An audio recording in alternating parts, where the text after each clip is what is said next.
साथियों नमस्कार। आज मैं टीचिंग ऑफ मैथमेटिक्स के बारे में बात करने जा रहा हूँ।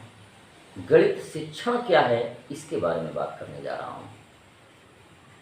वैसे तो गणित शिक्षण टीचिंग ऑफ मैथमेटिक्स एक बहुत बड़ा और व्यापक विषय है। मैं टीचिंग ऑफ मैथमेटिक्स से बहुत ही सूक्ष्म बात करने जा रहा हूँ, जिसमें हम बात करेंगे definition of mathematics and the nature of mathematics. Mathematics की डिफिनीशन क्या है और मैथमेटिक्स का नेचर क्या है, गणित की परिभाषा और गणित की प्रकृति। तो यदि हम डिफिनीशन की बात करें तो मैथमेटिक्स की डिफिनीशन बहुत विद्वानों ने अलग अलग दे रखी है, लेकिन यदि संक्षेप में उन सभी परिभाषाओं के सार को लेते हुए मैं किसी एक परिभाषा या किसी एक डिफिनीशन पे बात करूं तो मैं बात करता हूं जो लॉक ने दी है definition, mathematics is a way to settle in the mind of children a habit of reasoning. Mathematics क्या है? एक ऐसी हैबिट जो बच्चों के माइंड में रीजनिंग की हैबिट सेट करती है। हिंदी में कहें तो गणित वो मार्ग है जो बच्चे के मस्तिष्क पर तर्क करने की आदत का विकास करती है। दूसरी बात की तरफ हम जाते हैं कि मैथमेटिक्स का नेचर क्या है, नेचर ऑफ मैथमेटिक्स क्या है। यदि हम नेचर की बात करें तो मैथमेटिक्स के अंतर्गत हम स्पेस, नंबर्स, मैग्नीट्यूड जिसमें हम डायरेक्शन की बात करते हैं और मेजरमेंट, नाप तौल का ज्ञान प्राप्त करते हैं। इसी तरह गणित के नेचर में एग्जैक्टनेस, यथार्थता होती है। गणित के नेचर में क्रमबद्धता होती है, सिस्टमैटिक होती है मैथमेटिक्स। गणित तार्किक होती है, लॉजिकल होती है और क्लियरिटी, स्पष्टता होती है। गणित में, मैथमेटिक्स में जो सही है वो सही है और जो गलत है वो गलत है। मैथ में ऐसा नहीं होता कि ये भी सही है और ये भी सही है, ऐसा गणित विषय में नहीं होता। यहां पर जो सही है वो पूरी तरह सही होता है, बिल्कुल एग्जैक्ट। ये गणित विषय की प्रकृति है। गणित विषय की और प्रकृति की हम बात करें तो गणित के नियम, सिद्धांत, सूत्र सभी स्थानों में एक समान होते हैं। गणित में यदि 2 into 3 की वैल्यू 6 है तो वो कहीं पर भी हो, किसी भी जगह हो, ब्रह्मांड के किसी भी स्थान पे हो, वो वैल्यू वही रहेगी। कोई भी फार्मूला है, कोई भी नियम है, कोई भी सूत्र है, वो एक जैसा ही रहेगा।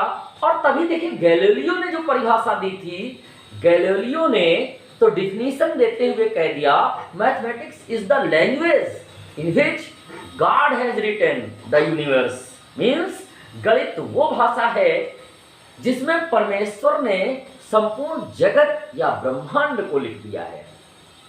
तो अभी तक जो मैंने बात की वो बात थी मैथमेटिक्स के डिफिनीशन और द नेचर ऑफ मैथमेटिक्स, गणित की प्रकृति क्या है। अब जरा हम थोड़ी सी बात ये करते हैं शिक्षा मनोविज्ञान की तरफ, एजुकेशनल साइकोलॉजी की तरफ। वहां पर एक टॉपिक होता है लर्निंग का। लर्निंग क्या है? अधिगम, यानी क्या है? सीखना। हम सभी प्रशिक्षित अध्यापक जो ट्रेंड टीचर होते हैं वो लर्निंग टॉपिक को जरूर पढ़ते हैं। लर्निंग टॉपिक में हमें सीखने के स्तर बताए गए हैं और वहां पर सीखने के 3 स्तर हैं जो लेवल हैं, लर्निंग ऑफ लेवल। वो कौन कौन से हैं? पहला है स्मृति, दूसरा है बोध और तीसरा है चिंतन। इसे भी हम समझ लें, इन स्तर को, इस लेवल को समझ लें और इस लेवल को समझ लेने के बाद यदि हम गणित पढ़ने में कुछ सावधानियां रखें तो गणित विषय एसिमुलेट कर लेंगे हम अपनी लाइफ में। हम मैथमेटिक्स की जो तैयारी है उसे बहुत इजी वे में कर ले जाएंगे। तो जरा समझते हैं कि ये लर्निंग लेवल क्या है। इसमें पहला लेवल क्या लिख रखा मैंने, स्मृति। मीन्स आप जब किसी चीज को रट लेते हैं, लर्न कर लेते हैं, ये है स्मृति स्तर का, कि आपको बस पता है। अब जैसे टीचर क्या करता है, कहीं कोई उसने डिफिनीशन लिखा दी, अब बच्चे ने क्या किया कि उस डिफिनीशन को याद कर लिया, घूम घूम के हिल हिल के याद कर लेते हैं बच्चे, उसी तरह उसने डिफिनीशन को लर्न कर लिया। तो ये जो नॉलेज है, ये जो सीखने का स्तर है, ये है स्मृति स्तर, यानी a+b² बच्चे ने याद कर करके याद कर लिया कि अच्छा a² + b² + 2ab। अब दूसरी बात आती है, दूसरा जो स्तर है वो है बोध।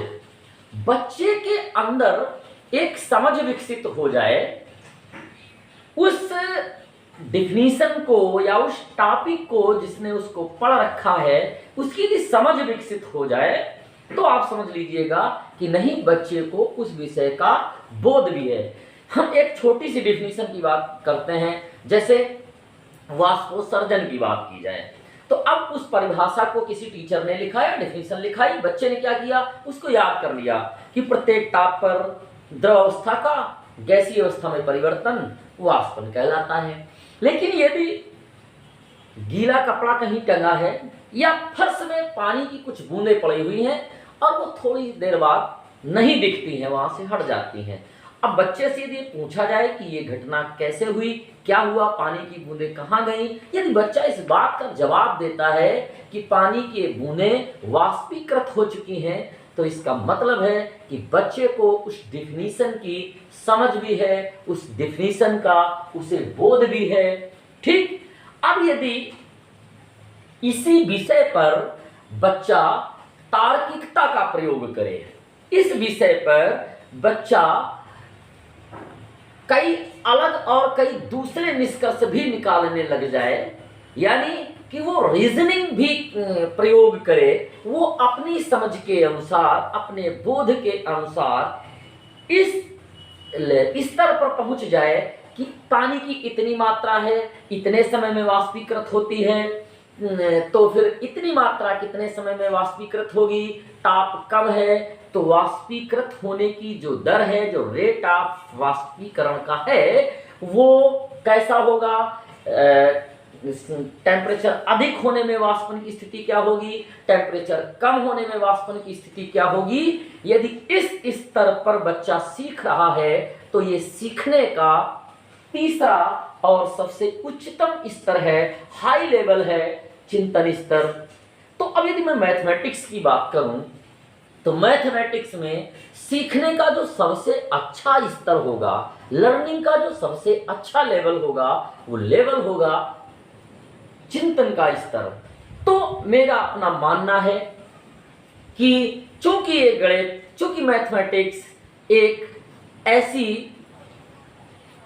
सीखने की स्थिति है जिसमें तर्क का प्रयोग होता है, जिसमें सूझ का प्रयोग होता है, जिसमें हैबिट ऑफ रीजनिंग मेंटेन होती है, इस हैबिट का निर्माण होता है, तो इसलिए गणित विषय में हम अत्यधिक सजगता बरतेंगे, हम चीजों को यथार्थता के निकट समझेंगे, एग्जैक्ट समझेंगे, और गणित विषय की प्रकृति को ध्यान में रखते हुए हम इस विषय की पढ़ाई करेंगे। तो दोस्तों, ये जो हमने आपको एक जानकारी दी, इस तमाम सारी चीजों का मैं प्रयोग करते हुए, हमारा अपना एक चैनल है जिसमें मैं 9th 10th first year intermediate से related, CBSE board, UP board से रिलेटेड जो मेरा सिलेबस है उसको मैं अलग अलग टॉपिक को समझाता हूं, जिसमें मैंने नेचर ऑफ मैथमेटिक्स का और सीखने के इन लेवल्स का पूरा ध्यान रखा है। तो आप हमारे चैनल मैथ्स विद मणिकांत को सब्सक्राइब करें